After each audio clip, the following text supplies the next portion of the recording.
Fala pessoal, tudo certinho? Você está em mais um episódio do Conexão MQ, o podcast da Escola Mário Quintana. Quero agradecer os nossos patrocinadores Joel Tuntelbaum e Quartier por acreditar na educação e estar junto aí com a Escola Mário Quintana. Hoje vamos falar de saúde bucal e muito mais com o nosso querido Thiago Zambenedetti. Muito obrigado por aceitar o convite, por participar desse bate-papo que é esclarecedor, é curioso e incentivador para o pessoal estudar. A gente estava conversando em off aqui, o Thiago é um cara que apoia o estudo, ele estudou muito durante toda a vida e continua agora incentivando os filhos, né? O estudo como algo que é primário para a nossa vida e para a população. Então, o Thiago, ele é graduado em odontologia pela Universidade Federal de Pelotas, especialista em implantes dentários pela Sociedade Brasileira de Cirurgiões Dentistas e também especialista em próteses dentárias pela Sociedade Regional de Ensino São Leopoldo Mandic. Então, a primeira pergunta vai vir logo após a vinheta.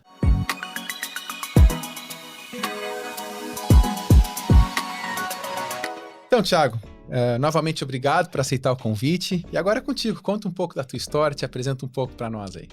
Samuel, em primeiro lugar, eu gostaria de agradecer o convite que recebi da escola para estar aqui hoje, nesse podcast, que eu acho que é bem esclarecedor para os alunos em relação a questões gerais de saúde e também em relação à questão de escolhas profissionais e tudo mais que vão ocorrendo durante a nossa vida, principalmente nesse momento de formação de caráter, formação de personalidade. Tá? Entre todos os nomes que eu vi de peso que já estiveram aqui, me sinto honrado em poder tentar contribuir de alguma maneira para que a gente possa ajudar esses alunos a andarem de uma forma e fazerem escolhas adequadas dentro das suas carreiras profissionais. Perfeito. E aí, Thiago, conta para nós o seguinte, tu é formado na Universidade Federal de Pelotas. Isso. Mas como é que foi teu ensino médio, teu ensino fundamental? Tu era um aluno já dedicado ou teve algum momento na tua vida que falou, a partir daqui eu tenho que estudar mais, tá? Como é que foi? De uma forma geral, sempre fui um bom aluno. A gente não pode falar bem de si mesmo, mas acredito que sim. Sempre fui um aluno regular, né? Mas sempre dedicado e com os objetivos claros. Sou natural de Santa Rosa, estudei toda a minha parte escolar numa escola privada lá do município, uma cidade pequena, de aproximadamente 60 mil habitantes. E a escolha pela odontologia veio lá pelos 13 anos de idade, quando eu estava fazendo um tratamento ortodôntico, comecei de uma forma mais frequente, participar do convívio de um consultório odontológico. Isso me trouxe interesse. Então, ficou bem claro naquele momento já o que eu gostaria de fazer. Durante a graduação aqui na faculdade, quando a gente começa a ter o contato com os pacientes e tu vê a possibilidade de poder ajudar as pessoas, tanto tirar uma dor, devolver a autoestima, melhorar a condição de saúde, isso te entusiasma mais ainda a seguir e percebe que tu estás no caminho certo. E foi o que aconteceu comigo. Tchê, eu vou falando em dor, vocês são super-heróis quando a gente tá mal, cara. Uma vez eu tava com dor de dente, assim, que é bem... Eu caí às vezes justamente em feriado, em domingo, eu morava em Curitiba ainda. Cara, achei uma dentista lá que conseguia estar de plantão. Cara, isso aí é fantástico. Então, vocês que estudam essa parte... Porque, na verdade, o dentista, esclareça para mim, por favor, se eu estiver errado, mas ele estuda profundamente, não só a boca, mas toda a cabeça, né? Sim, principalmente a parte facial, né? Uhum. Toda a parte facial. Então, envolve toda uma parte de estética, uma parte de função, principalmente, devolução de caráter, de aspectos mastigatórios, oclusais, para a função, como a gente já conversou um pouquinho nos bastidores, a questão do bruxismo e tudo mais, né? Então, fazer uma análise geral do paciente e tentar ajudar ele em todos os aspectos. Função, estética e autoestima, toda a parte psicológica também. Perfeito. Aí você se forma aqui na Universidade Federal de Pelotas e me conta um pouco mais sobre a sequência de estudo, as suas especializações. Sim, eu me formei em 2002, aqui na Universidade Federal de Pelotas. Durante toda a graduação eu tive um encaminhamento mais para a parte de ortodontia. Para ver como algumas vezes a gente faz alguns planos e acabam não indo de acordo exatamente com o que a gente planeja. Mas isso, de certa forma, no final acaba sendo bom. O colega que me convidou para trabalhar com ele aqui em Pelotas, no momento que eu me formei, montamos uma clínica, ele já fazia ortodontia, então não teria espaço para 2 colegas na mesma área.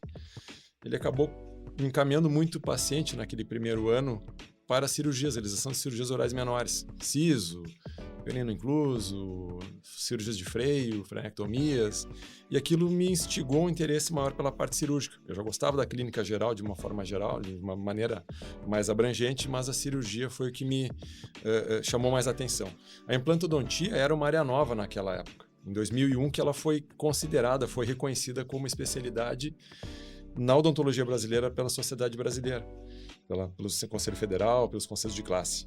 Então era algo novo. E eu fui buscar aquilo, fui buscar um conhecimento sobre a implantodontia, acabei me encantando, fiz a especialização de 2003 a 2006, terminei a especialização na área de implantodontia e depois fiz a especialização em prótese para complementar essa área, que me permite trabalhar com a parte de reabilitação. Então até 2006 eu trabalhava com clínica geral e a parte de cirurgias, e a partir de 2006 passo a trabalhar somente dedicado na área de implante e prótese, que é a área que eu trabalho até hoje de uma maneira mais dedicada. Claro que nesse tempo todo, sempre estudo contínuo, né? Dificilmente a gente fica um período mais de 60, 90 dias sem viajar para fazer algum curso, algum congresso, conhecer algum equipamento novo para poder trazer para dentro do consultório, da clínica, algo que favoreça o tratamento, que traga uma condição mais confortável para o paciente e resultados melhores dos tratamentos. Isso é interessante, né? Porque se formar não é o fim do estudo, né? Cara, imagina, se tu quer ser um bom dentista, um bom médico, um bom engenheiro, um bom biólogo, cara, se a gente não se atualiza na nossa área, a gente fica para trás muito rapidamente devido à tecnologia que avança muito rápido, né? Sim, tecnologia, técnicas também, né? Sim. Técnicas de manipulação dos materiais, de manipulação cirúrgica, manipulação protética, tudo muda muito rápido. Inclusive conceitos que eu aprendi na especialização há 20 anos atrás, hoje já caíram por terra. Inclusive conceitos biológicos que se conheciam e se acreditavam, acabou se alterando com a comprovação científica. Aí tá aí o método científico que a gente estuda, gurizada. Isso aí.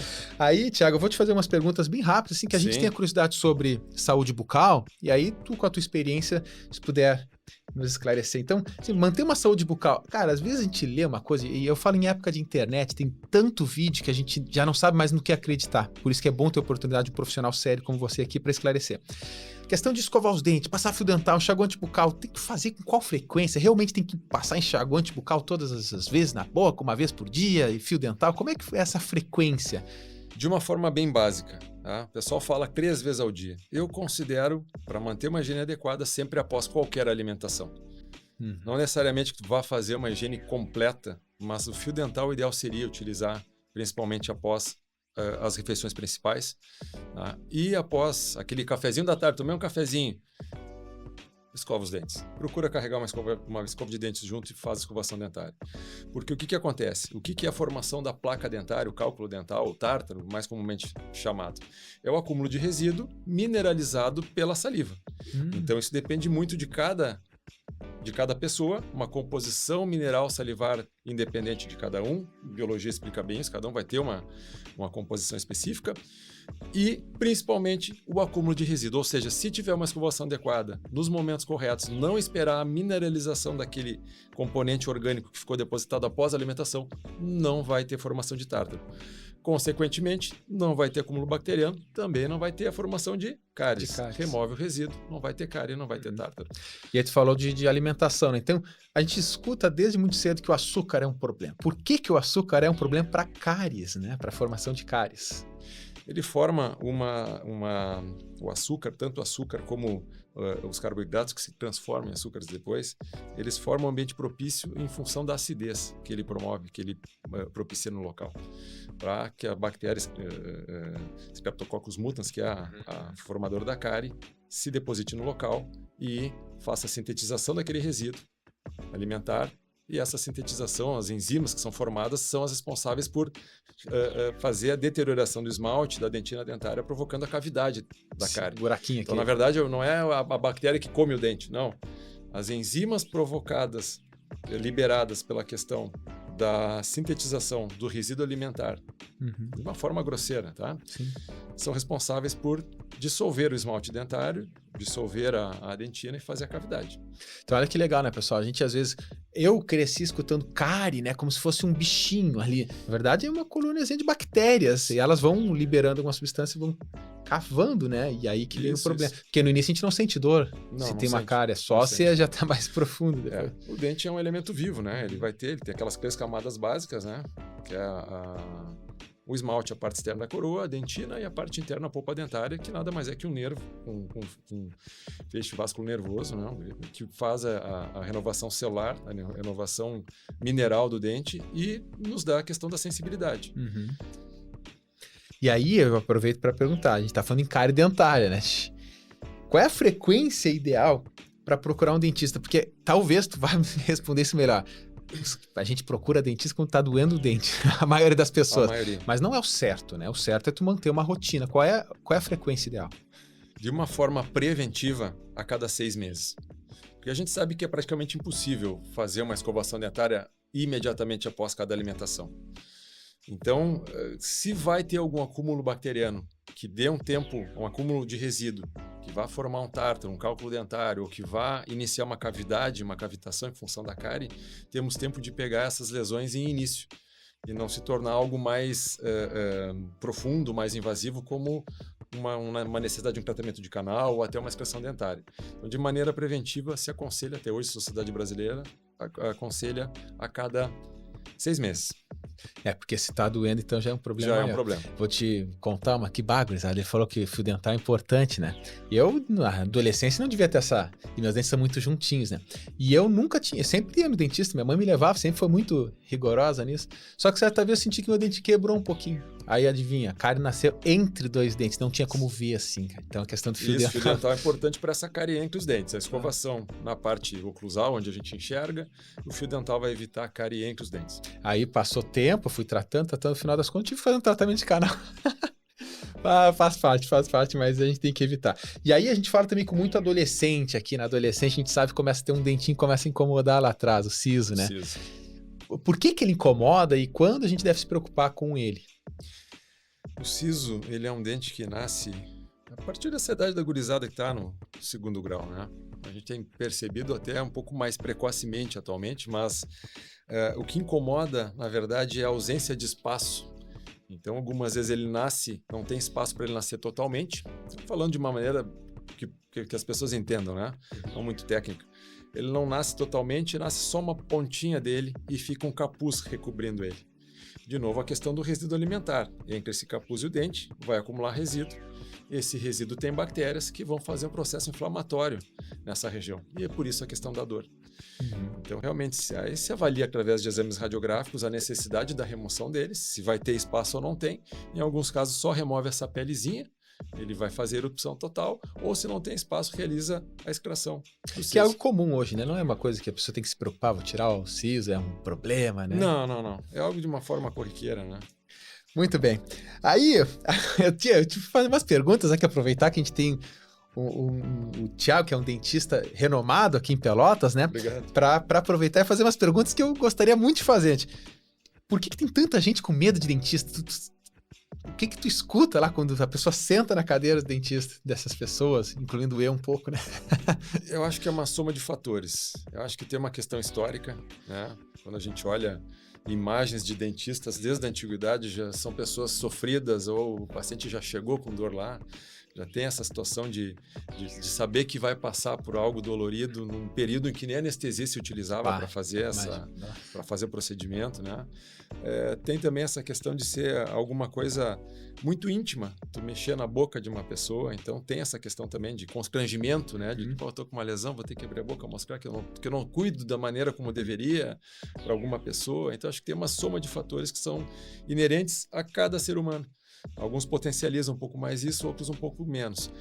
Alguns vêm com questões de realmente ter sofrido algum trauma na infância, dependendo da forma de abordagem que o profissional fez, talvez não tenha sido a mais adequada naquele momento, então já fica com trauma.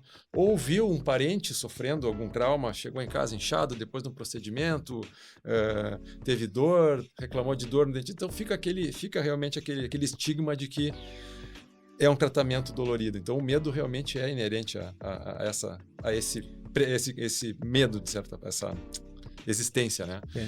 Mas, hoje, a gente trabalha de uma maneira muito mais eficaz e moderna, buscando conforto realmente para o paciente. Lembra aquela pastinha que colocava para anestesiar antes da anestesia? Hoje tem anestésicos tópicos bem mais eficientes, existem equipamentos que fazem uma infiltração do anestésico de uma forma mais suave, que o paciente não sente. As técnicas as técnicas, o motorzinho em si, né, são bem mais eficientes hoje. Silenciosos, talvez. Silenciosos também, aquecem menos, provocam menos trauma biológico. Então, tem uma série de evoluções hoje, não para de evoluir, para trazer esse conforto maior. Mas, infelizmente, apesar de ter um esclarecimento grande em relação a esses avanços tecnológicos, ainda existe o medo. Eu nunca tinha pensado nisso, cara. Muito bem colocado, porque se tu parar pra pensar, no início tu falou que evolui muito rápido as técnicas e as tecnologias, né? E se tu parar pra pensar, os nossos pais ou avós já tiveram um problema muito maior. Então isso passa né, de geração em geração, falando, dentista é um problema, me dói o dente, não sei o quê. Tanto é que muito tempo até não muito tempo atrás, as pessoas às vezes só tiravam os dentes, né? E Sim. nem faziam o implante, que é a pergunta que eu queria fazer para ti, né? O que é esse implante dentário? E qual é a diferença dele para uma prótese dentária? Se puder esclarecer para nós. Posso sim. O implante dentário ele é um artifício, é um parafuso, pode ser de titânio, os mais modernos são em composto cerâmico, em zircônia, que vai fazer, mas enfim, é um parafuso que vai fazer a substituição da base estrutural de um dente perdido. Ou seja, dentro de um dente, na composição de dente, tu tem a raiz, que fica dentro do osso, e tens a coroa, que é a parte que a gente enxerga em boca. Uhum. Tá? Quando aquele dente foi danificado de tal maneira que não tem como salvar mais a raiz do dente, já estragou toda a coroa, mas a raiz também não tem mais condições de manutenção, se faz a extração total daquele dente e se instala um parafuso no osso. Esse parafuso ele entra de uma maneira como se fosse um parafuso mesmo, faz uma perfuração, ele entra como se estivesse colocando um parafuso, desculpe a forma grosseira, mas numa madeira. É algo mecânico realmente. Só que diferente de um parafuso comum, dentro da composição que existe na liga em que ele é confeccionado, tanto cerâmico como titânio, depois que ele entra parafusado no osso, eu espero não criar pânico nem medo com essa palavra parafusado, mas é extremamente simples e realmente é indolor, fazendo com a técnica adequada. Ele vai sofrer um processo chamado osseointegração. O que é osseointegração? O osso agarra, ele penetra nas porosidades do implante de maneira que depois eu não consigo remover esse implante num contra-torque. Não sabia. Esse parafuso tem uma rosca externa, que é o que faz a fixação no osso, e ele tem uma rosca interna que serve para que ocorra a fixação de um dente dentro do implante. Uhum. E ele vai parafusado ou colado nesse implante, e o que nós enxergamos depois em boca é um dente. A prótese dentária pode ser de vários tipos, mas uma prótese sobre um dente, por exemplo. Naquela primeira situação que eu comentei, estragou, fez uma cárie muito grande, fez o canal, mas a raiz do dente, a parte estrutural que está dentro do osso está boa. O que a gente faz? A gente confecciona um dente em cima daquela raiz. Aí não precisa do parafuso. Não precisa do parafuso. Uhum. Não essa é a diferença. Mas prótese serve de uma forma geral para determinar aquilo que vai para substituir um elemento dentário. Uhum. Perder um dente. Mesmo que seja um implante, vai instalar um implante, vai fazer uma prótese sobre o implante. Uhum. Estragou o dente, tem a raiz, vai fazer uma prótese sobre o dente. Lembra aquela história da chapa? Sim. Muita gente ainda utiliza. Aquilo é uma prótese também, uma prótese removível. Então existem várias nomenclaturas para cada tipo de prótese específica que vai ser indicada para cada situação existente. Uhum. E isso que tu falou também, eu fico pensando que eu já ouvi falar que se a pessoa perde um dente e simplesmente fica o espaço vazio, vai prejudicar os outros, né? Por isso a importância também de fazer esse implante. Isso. A questão da ausência de um dente. Vou fazer um exemplo, perda de um dente inferior. A tendência pela própria força da gravidade, aquele dente de cima que batia nele, ele vai descer. Os posteriores vão se inclinar para frente. Isso não é só por uma questão estética e de mastigação. A gente tem que levar em consideração que o nosso sistema, todo sistema mastigatório, ele é composto de dentes, parte óssea, articular e muscular. Então, é como se fosse uma engrenagem. No momento em que falta um dente, ele segue funcionando, mas ele sobrecarrega algum outro local, ou as outras engrenagens, ou a parte muscular, que é o nosso motor. Por isso que a gente já entra no outro assunto, que é aquela questão do bruxismo. Uhum. Então, se tu tens dentes desalinhados, e esse é um motivo de desalinhamento funcional, ausência de um dente, a tendência é que a articulação trabalhe um pouco mais sobrecarregada em função da tensão muscular, e a gente comece a ter dor, estalos, dor de cabeça, dor cervical. Então, a avaliação, geralmente, quando a gente pensa, vou repor um dente porque eu quero mastigar melhor ou porque eu quero estética. Não. O que a gente sempre busca, fundamentalmente, é a função. Devolver a função para o paciente. Eu sempre comento que a estética é uma consequência de uma função adequada. Então, não é que a gente não busque a estética, mas se tu fizer a função correta, a estética É questão de saúde e qualidade de vida, né? É isso aí. Então, eu estava comentando em off também que eu tenho bruxismo, né? Fiz aquela plaquinha, tá? Porque a gente se acorda às vezes com dor de cabeça, cansado e não imagina o que é. E às vezes só pela esposa, no caso, né? Que vai falar, eu sinto que tu morde os dentes, pode ser aquilo, isso, né? Isso. Então, loucura. E aí a odontologia nos salvando, gurizada. Deixa eu te perguntar outra coisa também, Thiago. Branqueamento, deve a clínica de vocês lá, né, receber bastante gente, porque assim, eu mesmo estava tomando cafezinho antes, sabe, cafezinho, chimarrão, gaúcho aqui, né, e o dente ele vai perdendo um pouco a claridade dele. Como é que funciona o branqueamento, quais são as técnicas, e também se puder já emendar falando sobre o que estaria na moda uns anos atrás, né, acho que ainda está, que é a lente de contato, o que seria isso e a indicação? Sim. O clareamento dentário é um produto aplicado na superfície dentária, em mais de um tipo de produto, que ele serve para fazer a remoção desses pigmentos, das porosidades do dente, passando uma impressão realmente diferente ao que a gente enxerga pela luz de um dente mais claro. Tá?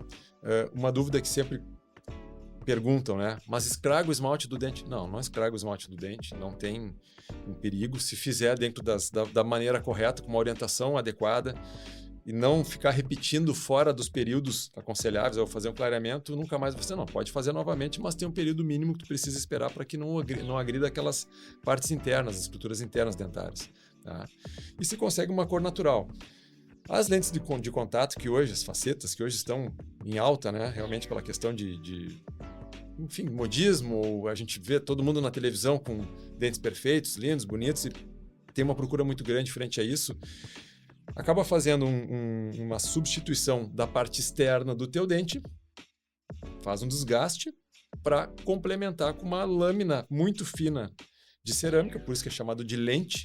Ela é muito fina, 0,3, 0,5 milímetros, para dar um novo contorno quando a gente quer mudar o formato do dente ou quando, propriamente dito, o paciente quer alterar a cor, quer uma cor mais clara do que a cor natural. Então a lente não é só para clarear, então é até para mudar o formato. Pode aumentar os dentes. Aumentar os dentes, fazer pequenas correções de posicionamento, fazer também correções oclusais, inclusive. A gente faz um recobrimento da parte de cima do dente, então vai melhorar a mordida em alguns aspectos. Mas é uma forma geral. Tá? Mas ela vem mais para o lado estético mesmo.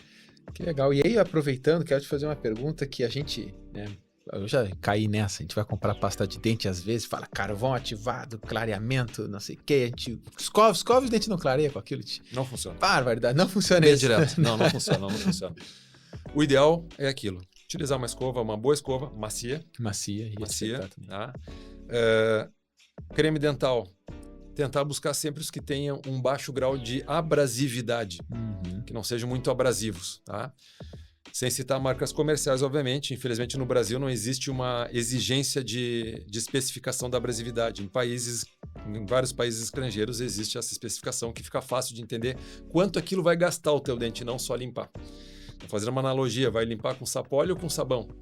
Então, o que vai gastar mais? O que vai fazer um desgaste maior? Então, o ideal seria escolher cremes dentais com baixo índice de abrasividade. Então, o conselho que sempre dá, o que funciona realmente creme dental que não é propaganda, são os para dentes sensíveis. Esses funcionam para sensibilidade. Que não é para clarear. A gente escova os dentes para evitar cárie e outros problemas, né? Isso. Quer clarear mesmo, tem que procurar o dentista. E quais são os procedimentos que mais te procuram lá no consultório de vocês? Tem algum mais? É que atua no caso... Na minha área específica, implantes dentários, realmente. Implantes dentários, próteses, essa parte de estética também tem uma procura muito grande. A gente procura fazer sempre dentro daquilo que é a indicação adequada para o paciente. Tá? Porque a escolha de realmente efetivar um tratamento que vai fazer uma lente de contato necessita desgaste dentário. Então, questão biológica, o que eu tiro não volta mais. Então, é sempre muito bem conversado quais são os prós e contras da escolha de um tratamento estético. Perfeito. Tem o bom senso também, né? Aí, Thiago, eu quero te perguntar um pouco da tua parte de experiência, porque além de dentista, se tu abre um consultório, também é empreendedor, né? E tem desafio em cima disso. A gente sabe que empreender não é fácil, tem riscos, desafios, gastos iniciais. E assim, eu queria que tu contasse um pouco para nós da tua experiência de empreendedor. Como é que foi o início até chegar onde tu chegou hoje? No início, como eu comentei anteriormente, um colega me convidou para montar uma clínica aqui na cidade, quando eu ainda estava na faculdade. Montamos essa clínica. e iniciamos atendendo alguns convênios. Ele trabalhava com ortodontia, eu trabalhava mais com a parte de clínica geral. Na época, fiz um financiamento bancário para adquirir os equipamentos e aquilo, graças a Deus, facilmente foi pagável com o próprio trabalho. A gente conseguiu cumprir aquilo. Mais tarde, a gente empreendemos e 3 anos depois montamos a primeira escola de especialização aqui em Pelotas. Aí colocamos mais 2 sócios, mas nenhum de nós tínhamos muito tempo fora a parte de atendimentos clínicos para administrar a escola. Sim. Então optamos por realizar a venda dessa escola. Montamos uma clínica também em sociedade no centro da cidade, onde ficamos 15 anos. Mas eu sempre tive planos de montar um local meu, que eu pudesse ter as pessoas profissionais que eu conseguisse, nas determinadas áreas multiprofissionais, trabalhar junto comigo e ter essa clínica maior e conseguir fazer um atendimento geral, né? De repente multiprofissional, inclusive com médicos, com fisioterapeutas, enfim, algo que conseguisse somar nessa questão do bem-estar do paciente. E a pandemia acabou me virando uma chave no sentido de, pelo contrário, reduzir. E acabei indo para onde eu estou hoje, que é no Parque Una. Uhum. Montamos uma clínica bem bacana, temos uma estrutura boa, com sala cirúrgica, com os consultórios, né, 2 consultórios, laboratório para fazer toda essa parte digital, que acho que a gente vai conversar um pouquinho depois, que está bem bacana, que são investimentos que facilitam a nossa vida. Uhum. Mas nesse âmbito, eu acho que no início eu aumentei o tamanho da estrutura e no final acabei reduzindo, pensando em fazer um tratamento mais especializado, mais diferenciado nesse sentido de menos volume, mais qualidade. Oferecer um local menor, mas com mais qualidade. Uhum. Aproveita então para falar, porque a gente estava comentando também essa questão de tecnologia hoje, né? O que são esses, porque tu falou nesse tipo de investimento, né? Sim. Então, quais são esses equipamentos que ajudam na hora de fazer aquele escaneamento, por exemplo, Isso. né? Eu acho que o que mais facilitou a vida do dentista hoje, quem tem condições de comprar, nós temos lá na clínica já há mais de 5 anos, é o scanner para escaneamento oral. Ele favorece um tratamento mais preciso, mais confortável para o paciente em primeiro lugar, mas ele permite que a gente faça um planejamento dos tratamentos, sem que o paciente esteja junto. É como se fosse um programa, como se inserisse aqueles dados num programa de computador.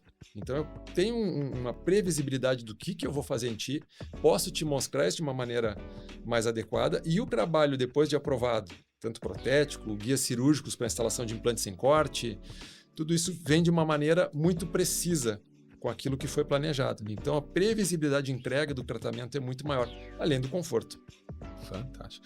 Tiago, deixa eu fazer umas perguntas para ti também, porque muitos das pessoas que vão nos assistir aqui também te fala muito para os alunos do Mário Quintana e também, como está no YouTube aqui, do Brasil inteiro.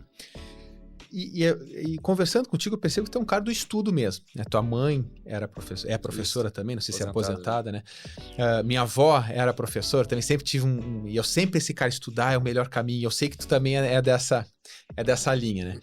Então, queria conversar contigo, como é que foi entrar para a odontologia, teu processo de vestibular, e como é que foi durante a graduação, tá? E algumas dicas que tu pode dar. A gente tá falando do inglês, que é muito importante, né? E tu pode também comentar como é que foi o teu contato com o inglês também na graduação. Sim, claro. Eu acho que a gente já teve uma base escolar boa lá na cidade onde a gente esteve. Tinha essa questão de priorizar realmente estudo. Não era uma família... Nunca passamos necessidade, obviamente, não tínhamos boas condições, mas sempre priorizamos, os meus pais sempre priorizaram essa função dos estudos. A questão da faculdade, o ingresso na faculdade, o primeiro vestibular que eu fiz, saí cru, digamos assim, do 3º ano. Uhum. Na minha escola, não passei no vestibular, fiz 1 ano de cursinho e aí acabei tendo essa oportunidade de cursar aqui em Pelotas odontologia e fui muito feliz nessa escolha.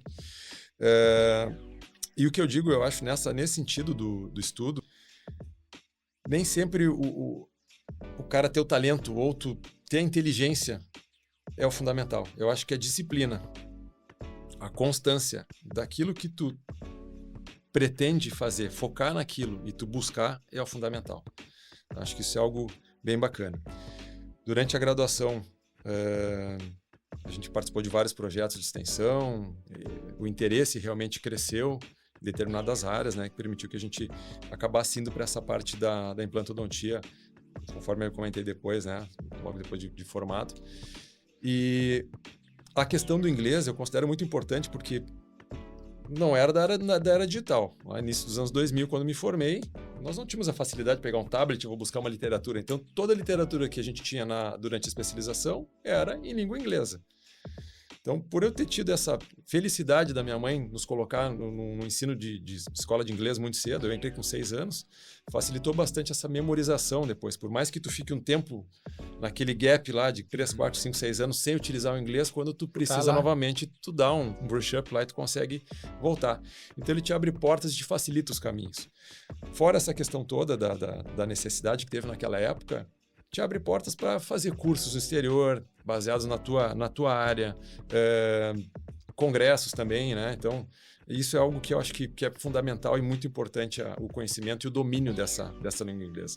Então, depois de determinado período, até hoje ainda, nesse momento eu estou fazendo um brush-up ainda, uns 60 dias que eu tenho uma viagem, um congresso em Viena, agora em abril, então estou sempre dando uma estudadinha. Então, pego uma professora particular, faço umas aulas e a gente dar uma polida de novo no inglês para chegar lá e poder ouvir uma palestra. O mais importante, o networking depois da palestra, sentar com o professor, poder jantar com eles, com o grupo e trocar experiências. Isso é algo que te traz um engrandecimento na parte profissional também.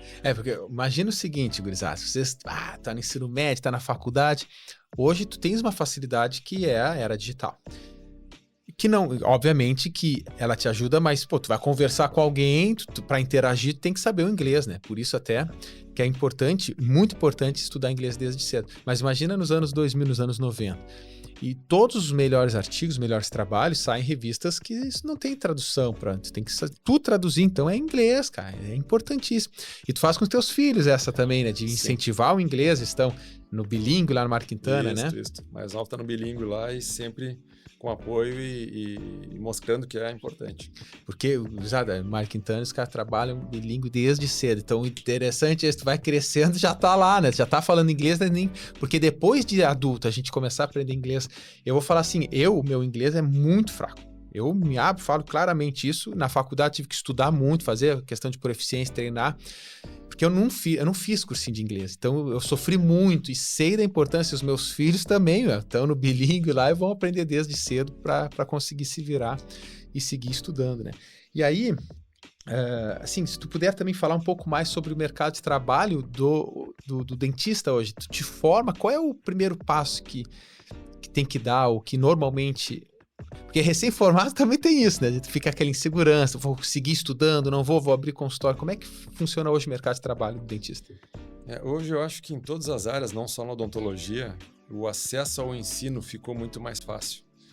Então, antes nós estava pensando antes de vir no podcast, quantas faculdades de odontologia existiam no Rio Grande do Sul quando eu fiz a faculdade. Eu acho que eram 3 federais e 2 privadas, então tinham 5. Hoje nós temos mais de 30.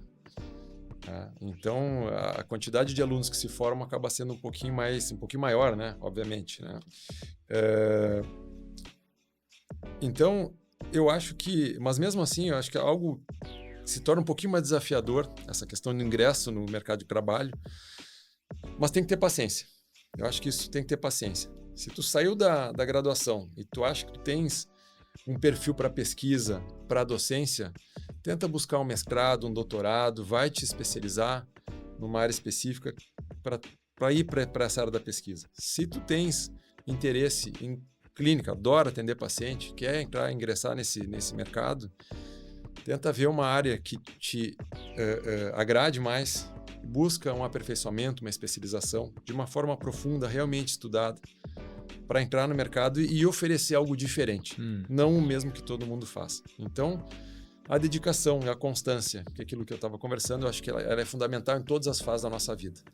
Se a gente termina qualquer fase da vida, eu vou ficar estagnado agora, eu não vou conseguir seguir. Não vou conseguir seguir, então tem que estar sempre estudando. Acho que isso é fundamental. Pô, legal, né? Isso aí a gente fala para todas as áreas, como ele disse.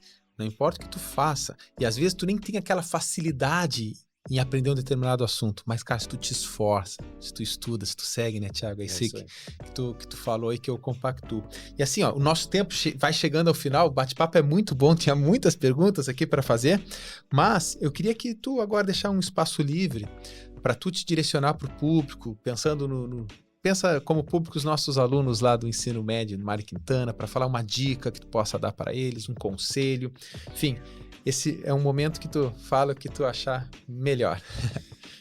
Eu acho que, independente da escolha profissional que vai ocorrer, eu sei que nessa fase a gente tem muitas dúvidas, a gente tem muito acesso hoje através dos dispositivos que nos dão ideia do que realmente vale a pena, não vale a pena. A gente tem que pesar dentro da escolha que a gente vai fazer. Eu sei que muita gente pensa na questão financeira também, mas o trabalho ocupa boa parte da nossa vida.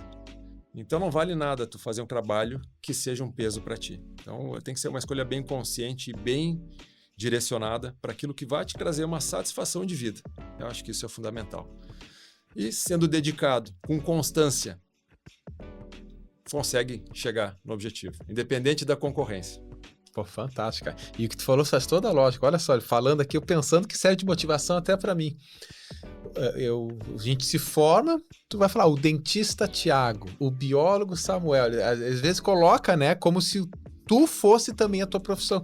E às vezes E também é uma coisa interessante, né? Às vezes, tem 40 anos, já não vou fazer graduação, não fiz. Mas tu vai viver até os 80, cara. Estuda, tem mais 40, 50 anos pela frente. Acho que também nunca é tarde para se dedicar, para estudar, né? Com certeza não. Posso pegar como exemplo a minha esposa. Minha esposa é bacharel em Direito, não se identificou com Direito, se formou em odontologia aos 40 anos.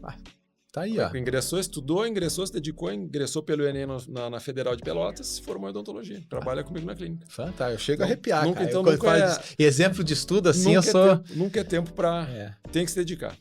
O estudo também, cara, mudou a minha vida e acho que muda de todo mundo. Com e certeza. Muda de uma nação, pessoal. Uma nação, população que estuda, todo mundo se beneficia disso. Com certeza. E é isso, Tiago, a gente vai chegando ao final, quero agradecer demais, cara, esse bate-papo aqui em nome da Escola Mário Quintana. Quem sabe mais pra frente teremos uma parte 2, né, porque tem muitas perguntas, cara, dentista a gente fica aqui tirando dúvida já e falando até das dores que a gente tem na boca, se duvidar. Então agradeço muito a tua participação aqui, viu? Eu que agradeço. Mais uma vez pela oportunidade. Espero ter conseguido contribuir de alguma maneira com algumas dúvidas frequentes. Eu percebo que o leigo tem, então... e tentar motivar de alguma maneira para que realmente os alunos procurem a sua orientação profissional, vocacional, para buscar realmente uma carreira profissional sólida e dedicada. Valeu, pessoal. Um grande abraço. Não se esqueça de se inscrever nas nossas redes sociais. Rede social, site, se quiser falar aí também para os nossos seguidores. A rede social da clínica, o Instagram, é Zambenedetti Odontologia. Tá? Facebook nós não temos. Eu sou um pouco low profile, Facebook tá acho que já está embaixo. Tá fraco mesmo. Basicamente o Instagram consegue nos encontrar lá. Está tudo na descrição do vídeo aqui. Segue a gente também. Estamos juntos. Um grande abraço e até o próximo episódio. Tchau, tchau. Tchau, tchau.